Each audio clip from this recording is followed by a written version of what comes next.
All right, so here we are in the last section of our effects of immobility. And last time we stopped, we talked about the nursing diagnosis of acute pain. We're talking about venous thromboembolism. So patients that have a clot in their legs generally have a lot of pain associated with that. We talked about an outcome. We talked a little bit about enoxaparin or Lovenox as a medical intervention for the prevention of venous thromboembolism. So people who are at really high risk, we would go ahead and give them enoxaparin before they would actually even develop a clot. Okay? And again, I'll mention this since we were talking about the exam. Those drugs that are highlighted in a different color, I want you to know those drug names for the exam and what they do. Now, you don't have to go look up anything more than what we've talked about, but that's an anticoagulant. 30 milligrams every 12 hours subcutaneously is a typical dose, so I would expect you to know that for the exam. Okay, and this is where we left off. So, some additional things to look at once we're looking at treatment. So, we've been talking about preventing venous thromboembolism. Now we're talking about actually treating it. One of the preventions for venous thromboembolism is to get people up and moving around so that they're not laying in bed with blood pooling in their extremities, right? So prevention is getting up and being mobile, okay? Once they have a venous thromboembolism, they need to be on bed rest, because if they have a clot, what happens if they get up and move around? Break loose and move somewhere else. Okay, so for treatment, we want them on bed rest. I think I already talked about this, didn't I? I think I did. Yep. So we could give intravenous heparin, not subcutaneous low molecular weight heparin, but an IV infusion of heparin. We could give thrombolytics, which would break down the clot. We could actually physically remove the clot surgically with a thrombolectomy. And then there was that little video that we looked at. Okay, so how will we know if our outcome for our acute pain, because that's the nursing diagnosis that we're looking at, how will we know that the outcome is met? So let's go back and look at our outcome, which was that the patient will report that pain is controlled at 2 out of 10 by October 8th. Oops. So on October 8th, we can say the outcome was met. The pain ranges from 0 to 4 with an average of about 1. So our outcome was that it would be 2 out of 10, so we've met our outcome. But we're going to go ahead and continue the current plan and extend the deadline and then reevaluate it. So if your outcome is met, well, whether your outcomes are met or not, we have to say, what are we going to do next? So in this case, the outcome was met, but we're just going to go ahead and extend the deadline and continue to watch for that. Okay? All right.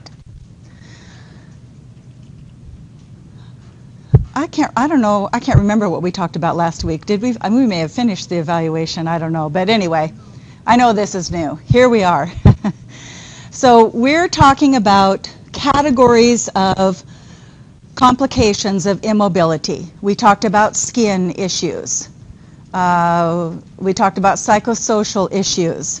We're talking about cardiovascular issues, and in cardiovascular there were two. There was the venous thromboembolism, and this is the other cardiovascular effect of immobility that we want to talk about. So this is postural or orthostatic hypotension. Now, when you change position normally, if you're laying flat, you're like when you get up in the morning, so you've been sleeping all night. Anybody ever sit up or stand up and get dizzy? Yeah. Okay, so if we checked your vital signs when you were laying flat and then stood you up and immediately checked your vital signs again, what would happen? Your blood pressure would drop and your heart rate would go up, okay? Now, why does your blood pressure drop? There's not enough blood in your system, but where did it go? Because you weren't bleeding or something. Hmm? I'm sorry? I was saying he lost water. No, you haven't lost anything. It just redistributes. So it pools, as soon as you stand up, all that blood pools in your extremities. And so you have less blood returning to the heart, and so your blood pressure drops. So why does your heart rate go up? To compensate for that, to try to pump that blood around that you've got, to pump it around a little bit faster. And then what finally happens that allows you to tolerate that upright position? What changes? Vasoconstriction. So the blood vessels in your extremities vasoconstrict and pump that blood back up into your central circulation. Okay? That's what happens with all of us. If we took your blood pressure flat and then stood you up and immediately took your blood pressure again right away, your blood pressure would be lower, your heart rate would be higher, then you would vasoconstrict and your vital signs would go back to normal. Okay? That would be the normal response.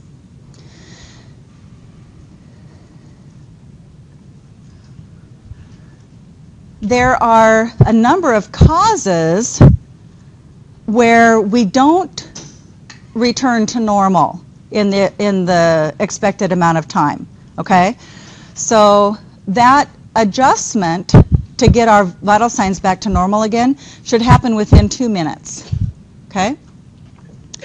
But in some cases, it's going to take longer than 2 minutes, or it may not adjust back to normal at all.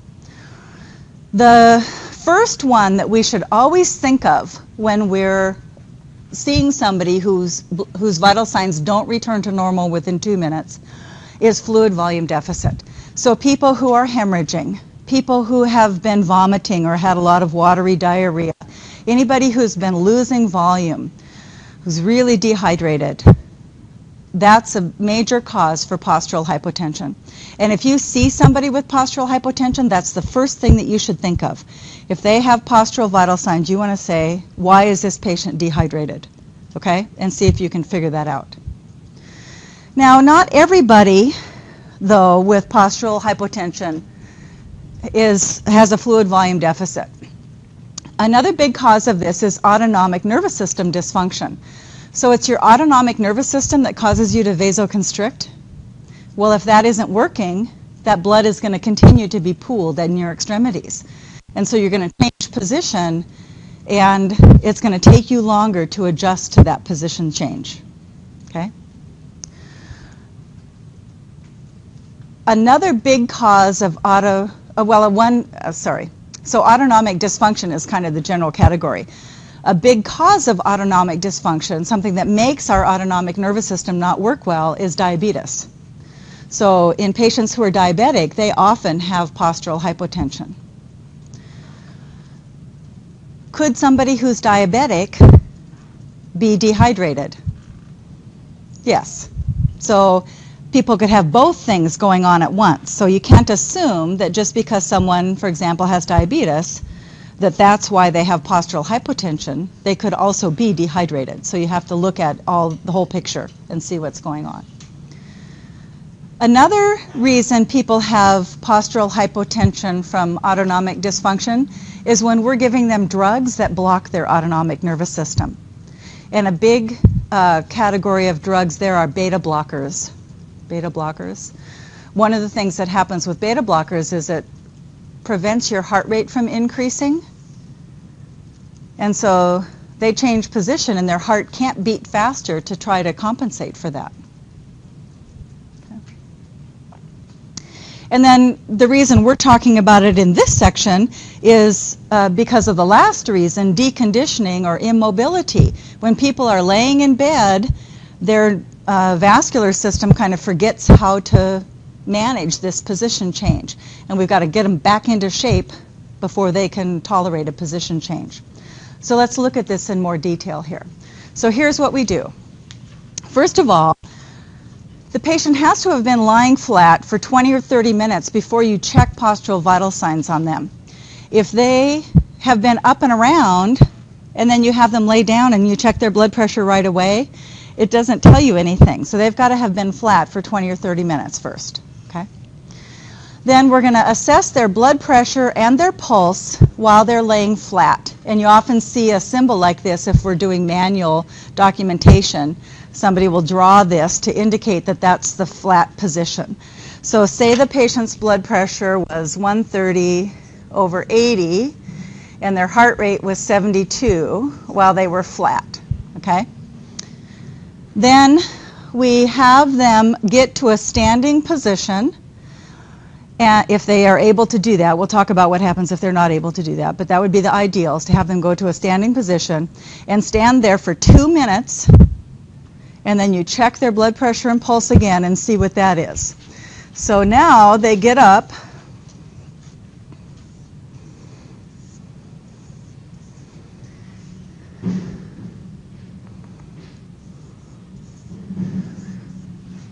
and their vital signs change to this. And we'll talk in just a minute about how to interpret that. Now, if you're doing postural vital signs, when you check their blood pressure when they're laying flat, just leave the blood pressure cuff on them and then have them stand. The blood pressure cuff's already in place. And while they're standing there, you can do other things, like listen to their lungs or inspect the skin on their coccyx or whatever else you want to be doing while they're standing there, because you've got to wait 2 minutes. A lot of times when we do this, if we do this in the morning, a lot of times patients need to be weighed in the morning, and I would have them stand on the scale during that 2-minute period, you know, like I'd have the scale right underneath them, and when they stand up, they're standing on the scale. I can get their weight, listen to their lungs, then check their vital signs again after 2 minutes. Now, if you'll see sometimes where we'll do lying, sitting, and standing, we don't need to do the sitting position. That doesn't tell us much. We really want to see, can they go from lying to standing? That's what we're really interested in. Now, if the patient is dizzy at all, you might do the sitting as an intermediate step to kind of help them adjust. But if they're dizzy, they're probably postural. I mean, they probably have the problem that we're looking for. Because if you're not getting enough blood to your brain, you're going to be dizzy. Now, if your patient can't tolerate an upright position at all, then you don't have to force them to sit or stand there for 2 minutes so you can just get their blood pressure to confirm it. I mean, I've had patients completely pass out when you're doing posturals. That's a sign that they don't tolerate position change very well. You don't have to force them to get to the point where they're going to pass out. Check your facility policy. If they require you to do the sitting position, then do that. But the best thing is lying to standing. Now, if you're going to do the sitting position, they have to be able to swing their legs over the side of the bed. You can't just put the head of the bed up. Because if you just put the head of the bed up, it's not enough of a position change to show if they're postural or not. Okay? And the last thing before we talk about interpretation is sometimes, well, first of all, nurses can do this without a physician's order. You don't need a physician's order to check posturals. If you think the patient has fluid volume deficit, you should do posturals and find out. Or if they're dizzy when they change position, you should do posturals and see what's going on. What amount of fluid loss is normally kind of causes this? You know, it just depends on the patient and how dehydrated they were to begin with. Yeah. So, but it's not just a little bit. You know, I mean, it's significant, so we're concerned about it if we see postural changes. So you don't need a physician's order to do it. And sometimes what you'll see on a chart is it'll say, check postural blood pressure, but you have to do the pulse too. If you don't have the pulse, you don't have enough information. So even if the order is just for postural blood pressures, they really meant to check the pulse too. So include the pulse as well. Okay? So here's what it means. If they have a drop in blood pressure and an increase in heart rate, then we say that they're postural, or they have positive postural changes. But usually we just say they're postural. The patient is postural. Okay? So now on the blood pressure, it can either be a drop of 20 millimeters of mercury systolic or 10 millimeters of mercury diastolic, along with that increase of 10 beats per minute in heart rate. Okay? So is this patient postural?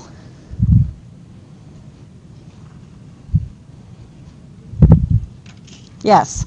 So 130 over 80, blood pressure, 72 pulse, flat, and then 108 over 68, standing, and a 98 pulse. So the systolic blood pressure dropped by 22, right? And the diastolic dropped by 12, so it met both of those, but it doesn't have to. If the diastolic was 72 and it had only gone down 8 millimeters of mercury, they would still be postural because their systolic dropped. Okay, it's one or the other. It's or. But then they also have to have the increase in heart rate, and this patient's heart rate went up 16 beats per minute. So they are postural. And then once we know that, then we would start to investigate what else is going on. Has the patient been having diarrhea or vomiting? Has the patient not been taking in fluids? Has the patient recently had surgery, so we're worried that they're hemorrhaging? Does the patient have a gastric ulcer that could lead to bleeding that would cause them to lose blood? Okay, so we'd start is the patient diabetic? We would start our investigation to see why. So now we know they're postural. Now we need to find out why. Okay? Got that? Did you practice posturals in the lab? Yeah. We've done it as like they lie down for 30 minutes. Right. Well, it's pretty artificial when you're doing it in the lab. So on a patient, though, they need to be flat for 20 or 30 minutes. So if they've been up moving around and you need to do posturals on them, you got to put them to bed for 20 or 30 minutes and then check the posturals. Okay? All right, so here's a nursing diagnosis that a patient who is postural might have. Deficient fluid volume related to vomiting and diarrhea as evidenced by positive postural vital signs and dry mucous membranes. Now, it would really be helpful to actually say in the evidence, as evidenced by section, what their actual vital sign results were. I would actually include those if you had them. The more specific you can be there, the easier it is to write your outcome and then do your evaluation at the end. So here's an outcome. Patient will have a postural systolic blood pressure drop of less than 20, a diastolic drop less than 10, and a heart rate increase. That should say by less than 10. Sorry about that. The heart rate should increase less than 10. See, that's what the more than 10 is a problem. Okay, so it should say less than 10. So that deconditioning process, the reason we're worried about when we're talking in this discussion of immobility, that deconditioning happens in a very short time. And so your patients who have been with limited mobility for very long could well have postural vital signs. So some ways to prevent that are to do leg exercises when they're in bed or when they're in the wheelchair.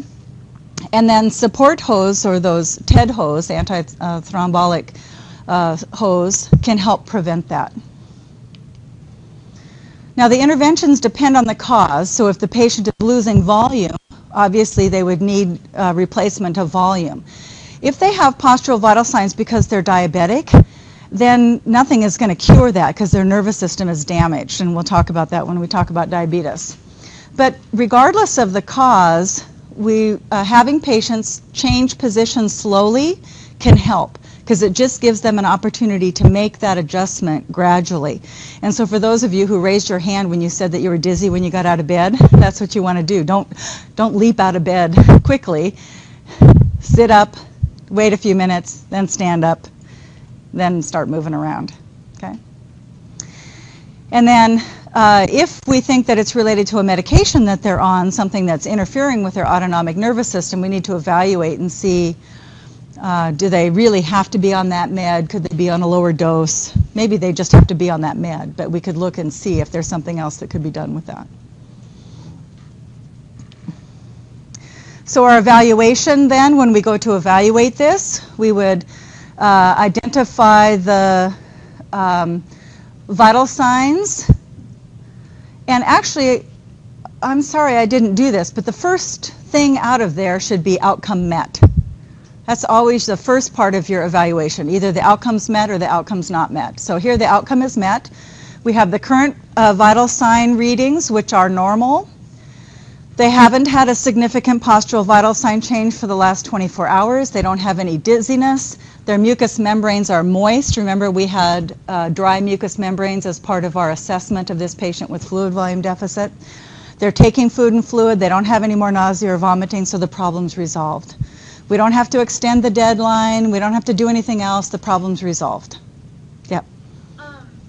With that, would you want to continue adequate food intake, continue low dosage medication? So you could change the problem to an at-risk problem. So instead of now having deficient fluid volume, they're at risk for deficient fluid volume. And then you could have interventions that would be continue their fluid intake at a certain level or whatever. But in this case, we were talking about a patient who had nausea and vomiting, and if the nausea and vomiting is resolved, then we don't have to continue it. So it depends on the problem. Some of them are just going to be resolved and you're done with them. Some of them, the patient's going to continue to be at risk for them, and so you could change it to an at-risk problem. Yeah, good. Yeah?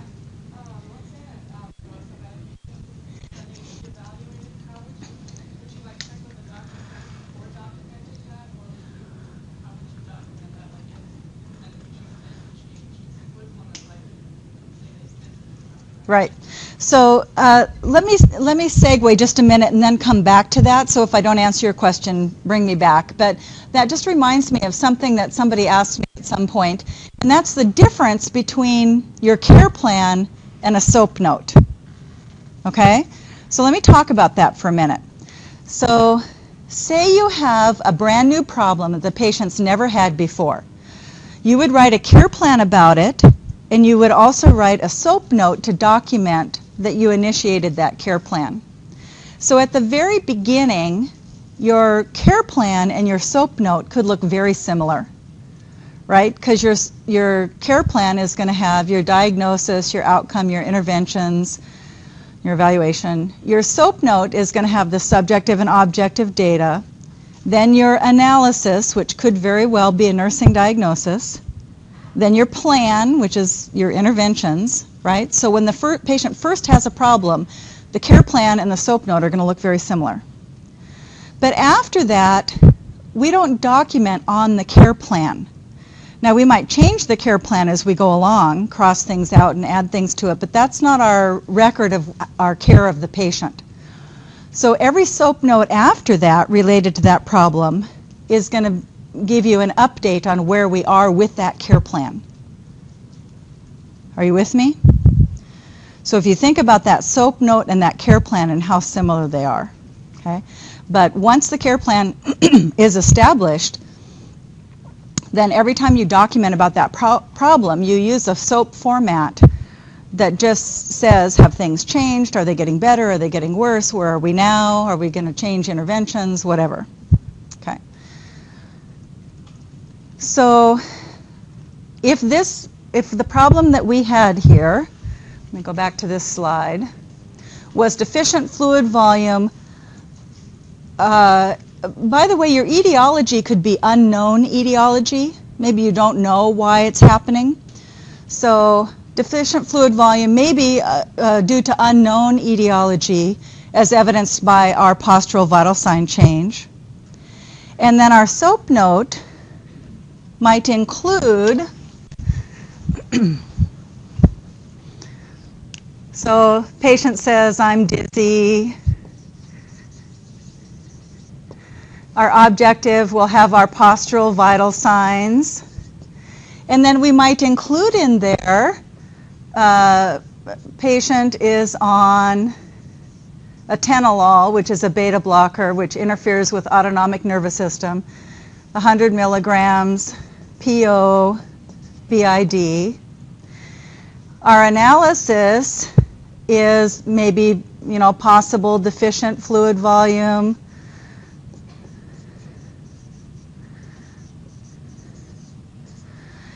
and then our interventions might be, check the IV rate, check vital signs every 2 hours, and notify the physician and ask about the atenolol.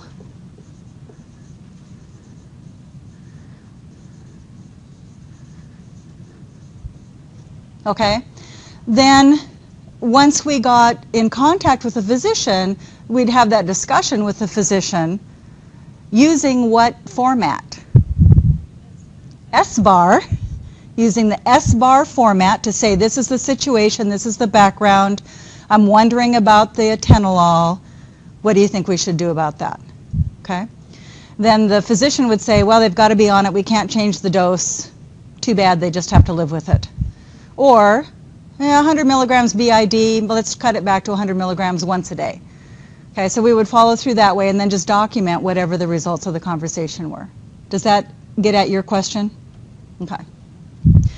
But again, sometimes they just have to be on that medication. There isn't any other option. Then we would do that intervention that's teaching the patient to change position slowly. So if we can't take away the medication, they just have to learn that they're at risk for this dizziness, and they just need to move slowly so they're less likely to experience it. So for the nursing outcome or evaluation on this one, would you say continue with lower dose of atenolol? Or would you say just problem resolved and assume that they would continue with the lower dose of the medication? So in your evaluation, as you're documenting later, sometimes what happens is you document the SOAP at 9 o'clock in the morning. You talk to the physician, you get the orders changed, or are you saying the orders aren't changed? Does it matter? No, they are changed. Okay, so the orders are changed. And then now at 2 o'clock in the afternoon, you're going back and filling in the evaluation. You could say, you know, the med was decreased. I would give more details about that, but the med was decreased. The patient's still dizzy. And then you might add your intervention about teaching the patient to change position more slowly. Does that make sense? And then the next person who would come and document on this problem would talk about that. Does that help? Okay. Okay, let's go ahead and stop there. We'll take a 10-minute break and we'll come back and wrap this section up here.